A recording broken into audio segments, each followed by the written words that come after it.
I'm King Link and it's April, so let's take a look at the Game Pass April 2022 review. Let me start by saying that these images are, a bit of a lie, or at the very least incomplete. These are the official lists of games coming out from Microsoft. The problem is it doesn't show the full number of games that we're going to be talking about this month since they don't appear on the images, which includes the first title that's going to be shown. I'm torn on this. Getting more games is of course better, but games that appear as a surprise makes it hard to track what's out on the service and what's coming up. Though the fact that it means you have more of a reason to check out this video and the rest of my catalog is good for me at least. Still, the choices are great this month, though they do seem to focus on a certain type of game. The response last month was positive, so we'll be continuing with a nice audio selection at the beginning of every game. Hope you enjoy it. Finally, the rules. I spend an evening with every game on this list, sometimes more than one, and now I'm here to tell you what I think of them and who should check them out. Let's get started with the game on the screen and a surprise release.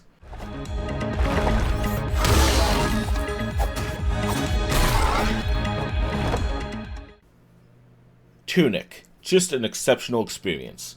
Tunic is a combination of a Zelda game and Souls-like games, and I really try to think about that. Souls-like games tend to evoke difficulty comparisons, but in this case it's much more about the same type of usage of bonfires, a lack of direct story, and an amazing map with the slightest hints of a Metroidvania. There are also a lot of Zelda references. The game is called Tunic, and the guy is wearing a green tunic. Tunic also has similar combat, at the addition of a roll though. The shield is a large blue shield with a cross on it, and a number of these enemies come straight out of Zelda, and the combination of these two very famous styles is excellent. The gameplay here is great, the combat is tight with a flavor of both of those franchises, the encounters are well paced, and the addition of the bonfire is exceptional. But I think my favorite piece about this entire game is how it adds in a foreign language that allows the game to hint, but still offer exploration. There's also a fantastic instruction booklet with a ton of hints and tricks, but it's mostly written in that foreign language and it's done as a collectible instead. Pick this up if you like classic Zelda or Souls-like games. The mixing of these two genres sound obvious, but what is here is much better than what I expected. I haven't even mentioned that this was the work of a single developer named Andrew Schuldice. I probably got that wrong, but that's incredible. Kudos to him. And I do want to mention that there is a no-fail mode, so even if it is too hard for some people, the developer allows anyone to experience it. Seems like a good idea that other Souls-likes could consider.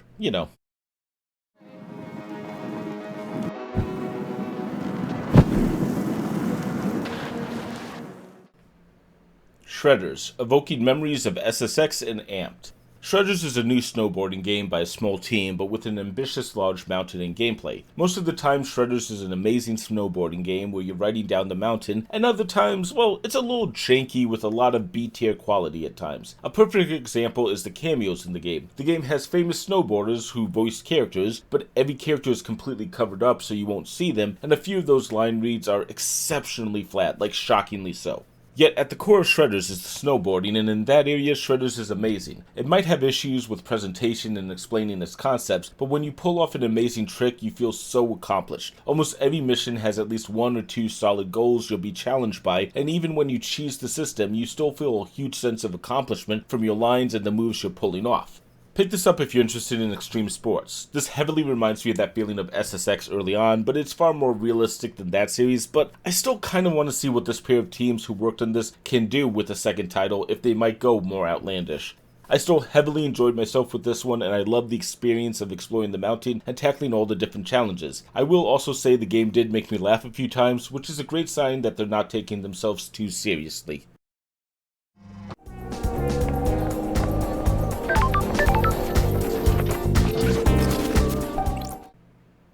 Paradise Killer, an excellent detective story wrapped in a strange world. Paradise Killer starts on an odd foot, with the main character having been exiled for 3 million days and talk of ritual sacrifices and birthing of new islands, along with colorful characters like a red skeleton. The opening is a little hard to get through, but eventually the main character finds out about the mass murder that happened on the island a few days ago, and she's brought in as the investigator. From there, she's tasked with solving multiple crimes and finding out what actually happened that previous day. But don't be misled. At the core, Paradise Killer is a great detective story. After a couple of hours, the player will be just piecing together a rather straightforward mystery, even though there are discussions of demons and gods. I was actually surprised at how good the story was. The only real complaint I have is that there is a true ending, but there's also the ability to change the ending, and the game doesn't reward the full truth, but rather charges the player with the requirements to construct a correct narrative at the end, even if it's not the real one. Pick this up if you like detective stories or enjoy Danganronpa from January or AI the Somnium Files from last year. There is a very solid mystery here, and I spent about 10 hours playing this entire game and I enjoyed it. I do want to talk more about my thoughts on it, but unfortunately all of them are in heavy spoiler territory. I'd give this around an 8 out of 10 though, and I'd recommend it if you like what you're seeing. The purpose of the game is simple. Leave this ship alive. Zero Escape: The Nonary Games. Two exceptional visual novels of a unique style. Zero Escape: The Nonary Games includes 9 Hours, 9 Persons, 9 Doors, sometimes known as 999, and Virtue's Last Reward. These are 2 of the 3 games in the Zero Escape trilogy, and yeah, this is already getting a bit confusing. What you should know about these titles is that they're great visual novels, and if you've enjoyed Danganronpa from earlier this year, AI the Somnium Files from last year, or even Paradise Killer from a minute ago, you'd probably enjoy this. This is all set up like another mystery game with 9 people trapped in a dangerous situation. The story has branching pathways, but to finish the game you're going to have to see pretty much everything in the game. The writing is well done with a lot of dialogue here, perhaps too much. The experience though will keep the players wrapped up, and the small puzzle rooms the players will have to solve throughout the game are good, though they are sometimes a little obtuse. Pick this up if you like AI the Somnium Files. While there are similar games, both this and the Somnium Files were created by the same guy, and so they have the most similarity. This is worth checking out if you like story-based games, and I actually bought this game on Steam. I've just never had the time for this game. I want to go back and play through this, but you're probably looking at close to 30 hours of content just for a straight-through playthrough of it, which is quite a lot for a visual novel. Still, it seems worth the investment.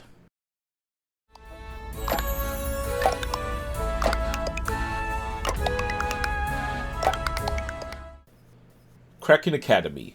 3-day time loops that seem very Zelda-esque.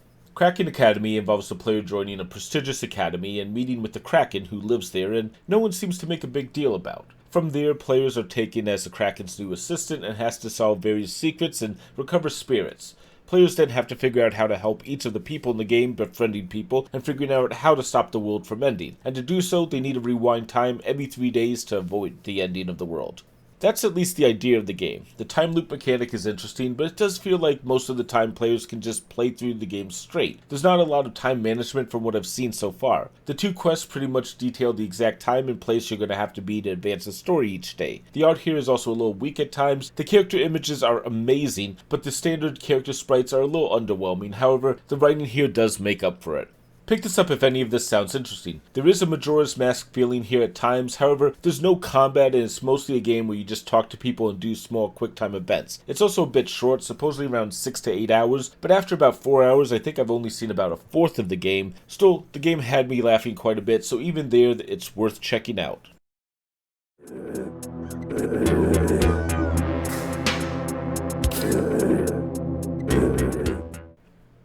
Norco. A dystopian future that lacks an interesting angle. Norco is trying to be something special. It's written in a style that's almost unrecognizable from normal games. It tries to use a lot of flowery language or evoke the main experience just from the text on the screen and images. It's a similar style to Disco Elysium or Kentucky Route Zero, however, where Disco Elysium is just like a strange and unique trip, and Kentucky Route Zero just lives off that beaten path, Norco just writes overly involved descriptions while being a rather limited point-and-click adventure. I couldn't get into the writing. It didn't help that Norco seems to fall back on the mundane when it could go outlandish. There are combat systems for no reason, and skill tests that feel like they just don't matter. Even when the game does introduce an interesting mechanic like the alternate reality game, it's still mostly about figuring out the right location to see specific sites than actually experiencing something different from the rest of the game. Pick this up if you want a boring dystopian future. I know there's a decent amount of people who would really enjoy this game, but the writing just never felt interesting or unique, and I love Disco Elysium. I understood why people might like Kentucky Route Zero, but Norco just wasn't as good and isn't something that I'd probably recommend, but maybe I'm just missing something here. It is at least unique in the style presented instead of being like every other game out there.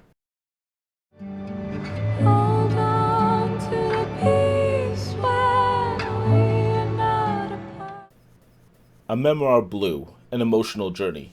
Hopefully I can play that song without issue because I think the music in A Memoir Blue is a good sign. If that song can make you feel something, no matter what it is, this might be the game for you. It's a game fully driven by visuals and music with no dialogue at all. You play an award-winning swimmer who hears a song on the radio and enters a surreal dream. Or maybe it's just a person who has magic abilities to fly off the couch and her room falls apart. That's the problem with no dialogue games. A Memoir Blue, though, is a dive into the character's life through multiple point-and-click scenes, and it's a journey that connected with me. There's a very cathartic release at the end of the game. It's also a game that doesn't overstay its welcome, running about 40 minutes long and ending on the perfect note. Pick this up if you like Gorogoa or Unpacking, or just want to play a short point-and-click game. This game is fantastic and worth a playthrough, at least on Xbox Game Pass. Even if you go for all the achievements here, you'll probably burn through this game in about a couple hours, but it's also a game that's worth a quick playthrough because it will reach you. I'd probably put this title above Unpacking, and I know people went crazy for that one. I just think this one's better.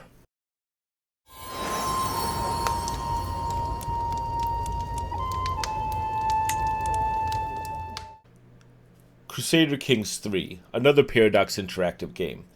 Paradox Interactive games are unique, whether the title is Heart of Iron, Europa Universalis, or Crusader Kings. They're large, dense games with many systems and usually requires players to spend a decent amount of time on each move, action, and choice. At least that's how I've experienced them. They're not necessarily a game with a goal, but rather a simulation of a time period. Crusader Kings seems to be more about making up a story about your rule, and does so by providing you with randomized events. There are storylines, but after playing the same character 3 times for at least an hour each playthrough, I never got the same experience, and I think that's kind of the point.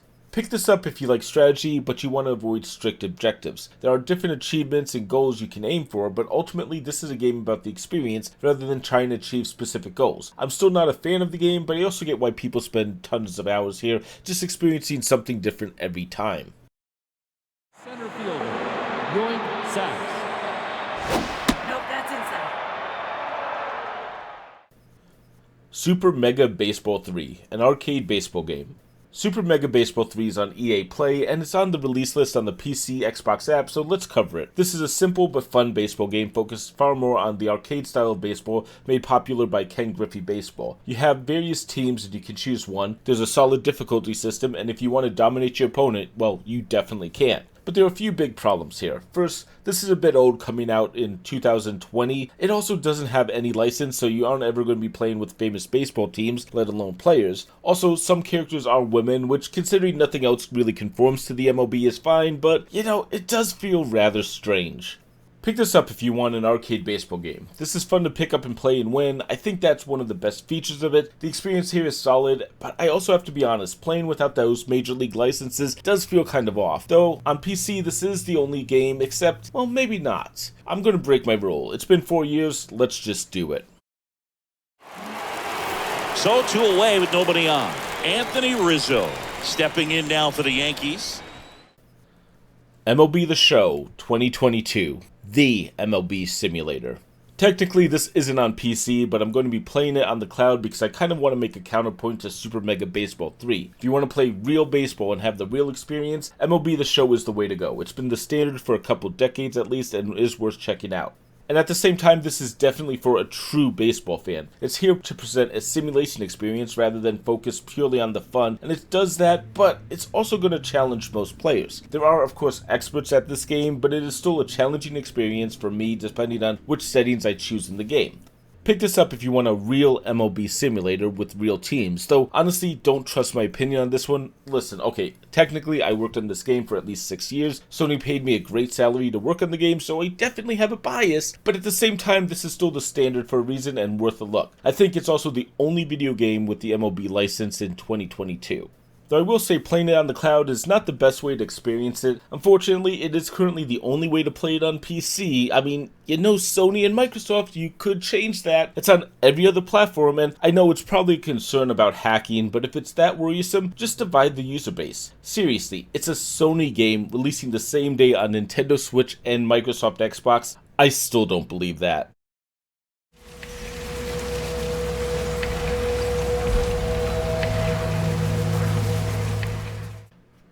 Weird West. A bit too boring for me. Weird West asks, what if the Wild West has monsters? And that is a good question, but before you run with the idea, Weird West also kind of stumbles with it. Yes, monsters exist in Weird West, and you will eventually get to fight and even play as a couple of them. That's an interesting concept. The problem is, so much of the game isn't that weird. The first couple hours are purely fighting human enemies, not humanoid, but actually humans. The Wild West always evokes ideas of big gunfights and shootouts for me, and while those do occur in Weird West here, it's usually better to use stealth, at least early on. Unfortunately, the stealth here feels a bit overpowered to the point that it's foolish to have those big, awesome gunfights. I've also heard areas and enemies do get repetitive, and there's not a lot of change in the gameplay over time, which is also a shame. This could have been something very unique. Pick this up if you really gotta have a Wild West game, but after playing this for a couple of hours, I wasn't that interested in going on. The game also grinds to a halt after a couple areas because you're forced to farm money instead of going on and encountering your first monster. That's exactly what people wanted. Ugh.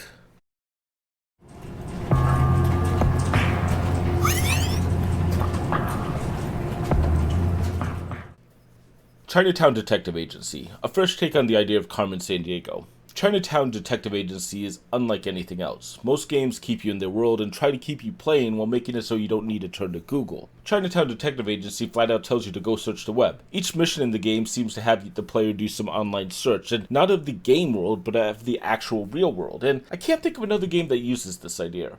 Unfortunately, the video here should show you why that's problematic. Twice I searched phrases that took me directly to a walkthrough of Chinatown Detective Agency, even if it was promoted. Immersion was immediately broken, and I'm disappointed both because it feels like this wasn't considered, but also that's what the game will eventually become. There is a potential solution to put a minus Chinatown at the beginning and end of every search, but even that kind of sucks.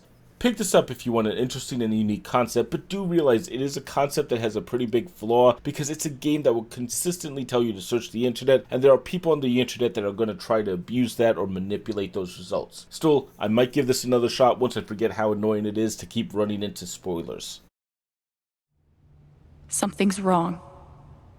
I read Riley's phone.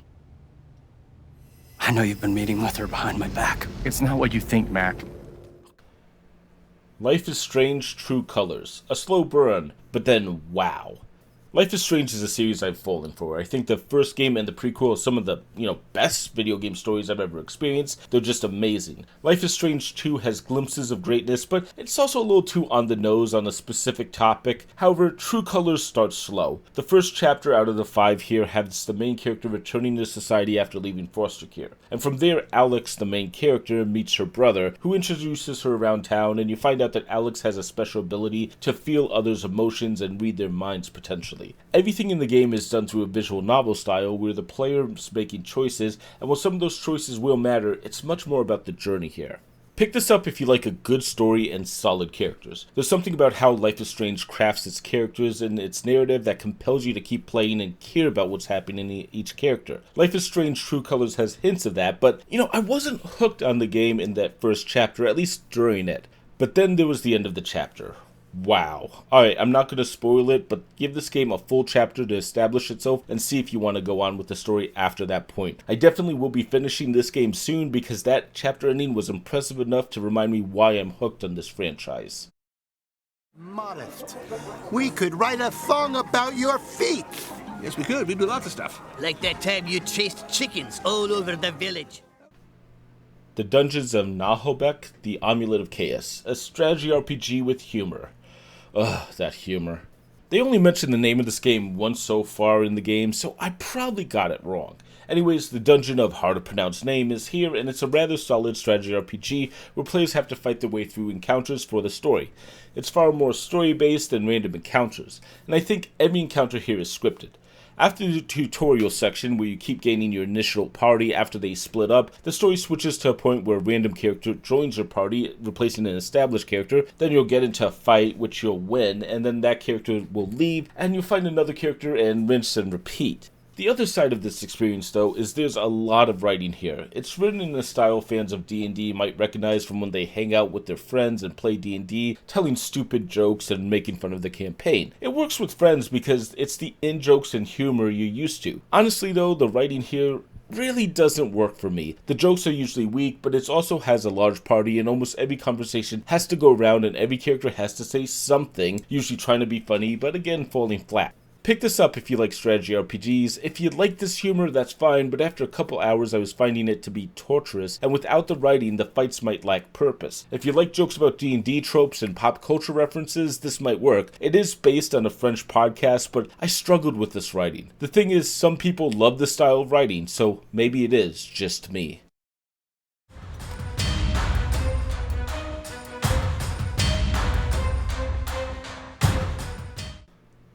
PanzerCorps II, a tactical look at World War II.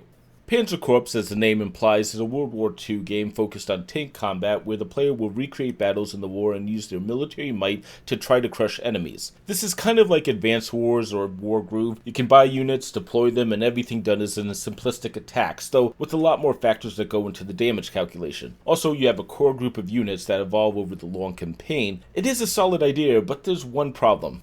Are we the baddies? No, seriously, this is made by a British company, and yet the entire campaign is all Germany, or at least the Axis powers. There is one UK scenario and one Russian outside of the story, but you're the Axis for most of the game. The game does come with all the DLC so far, but it's strange. Granted, I am happy to be able to play as the Axis because that's usually rare to see, though I always assumed that that would imply being able to control either the Axis or allies. It's a strange choice. Pick this up if you like Advanced Wars or want to recreate history. It's a pretty good game for history buffs or people who like tanks or turn-based strategy games. Just, try not to think about what the country you're representing stood for or the awful things that they were doing at the exact same time. Again, I do applaud them for allowing players to play as the Axis because that's usually not even an option in these games, but it's more strange that it's the only choice available. Weird. It was the Queen's Royal Robot Guards. She had to think fast. She had to roll the dice. Lost in Random, a unique action-adventure game, but one that has a few issues. Lost in Random has an interesting premise. Players will draw cards while getting card power from enemies. Then our hero can roll a friendly die who gives them the power to use those cards and summon their abilities from them. The whole package is a pretty fun concept that mixes both deck building and games of chance, and while playing the game I found myself enjoying both ideas quite a bit. The actual combat is also heavily dodge based and focused on the familiar adventure style as well. It takes almost an hour to get to that point, but once it does, well, the game starts to sparkle. The concepts for the world are equally good. It is similar to the Hunger Games with a multicast system where ones are the worst off and sixes are the best, but it's also a heavily dystopian world here, yet the pacing is all over the place. Your character is often just thrown into a different view of the world or position after a cutscene for no reason, and it's done noticeably. The dialogue constantly seems to try to talk over itself. You have to just sit and wait for each voice line to finish or likely will miss something, which I chose to do. Pick this up if you want an interesting combat mechanism. I might come back to play more of the card and dice game, but the pacing issues happen far too frequently to be ignored. I also heard the opening chapters are the better part of the game, and you get most of the cards before the midway point, which, if so, I'm kind of worried how it's going to finish. And that's what I have for this month. That was 15 or 16 titles, depending on how you want to count MLB the Show. I'm not going to start covering the cloud games from now on or rank MLB the Show because, bias, but I just thought that was a special treat, even if it does break one of my biggest rules when I started this channel, which is not reviewing games I've worked on or from developers I've worked with. Though for the cloud games, definitely check out Star Wars Squadrons. That was also a great title. And for the rest of the games, 7 of them, almost half of them were visual novels or heavy story-based games, and that's a category I usually like, but all of them back-to-back was a bit much. There are always going to be better games and worse games, but something like Norco may have done better another month when I wasn't already burnt out on all the others. Having it in this month may have actually made it struggle because it was up against many games of the same genre. The second half of the month was a bit weaker, but still, I am happy to be playing this month, so let's talk about the games you definitely should be checking out. The 5th strongest of this month is Lost in Random. I like the combat here, and I dislike the stuff outside of the combat here, so I'm torn, but I think this is something special and worth checking out because of how solid that action is. The 4th strongest is Paradise Killer. This is a title I sat down and finished in a weekend, and I'm glad I did. The writing was solid, I like the characters so much that I almost wish there was a sequel with the same characters. I'm actually interested in whatever the developer, Kaizen Game Studio, does next. The 3rd strongest of this month is Zero Escape, the Nonary games. I'm a sucker for dark stories in video games, and Nonary games fulfills that. It's a good concept and an interesting idea. The puzzle rooms are just enough gameplay to keep fans interested. It is a very long story though, so be prepared to sit and listen to people talk for potentially many hours in a row. The 2nd strongest of this month is Tunic, and for some people it may be the best. The combat is solid, the world is interesting, and the experience here was great. I want to see more, I want to explore those bonfires and meet the different bosses and keep progressing in Tunic. But it does get decently hard, which is of course also a good thing. This is really an exceptional game. And the strongest of this month is Life is Strange True Colors. It's a combination of well-written characters with the main character gaining a superpower, but in each of the Life is Strange games, that superpower isn't the focus, but just an attribute. Instead, the characters and their personalities are what matters, and like the previous games, I'm ready to sit down and discover the rest of the story here. And truthfully, I think the difference between Tunic and Life is Strange is very thin, and there's one major difference. I played more of Tunic early on in this month where I got a good chunk of the game done, and with Life is Strange, I, unfortunately have only just started playing it just before this video, so I'm probably a little more eager to play that one. It is, however, a slightly more expensive game too, but if you're not interested in story-based games, then feel free to consider Tunic over the rest. So that's what I have for PC Game Pass of April 2022. It seems like Microsoft will be releasing the next list the day I release this video, so I can't talk much about what's upcoming. However, Bugsnax is coming to both Steam and Microsoft on April 28th, so I'm looking forward to checking that one out and seeing if it lives up to the hype. I hope you're enjoying this video. I'm curious why people enjoy these videos. Are you just checking out the games you might buy outside of Game Pass, looking for a roundup of what's available on the service, or just love my takes on any titles? Let me know. If you are new here, consider subscribing so you can get more from me. I try to put out a monthly video just like this on Game Pass, and I hope you're looking forward to it. Ringing the bell helps you get notified when those videos come out as well. I'll pop up a couple videos here for you to check out if you want to see more, and I'll see you next time.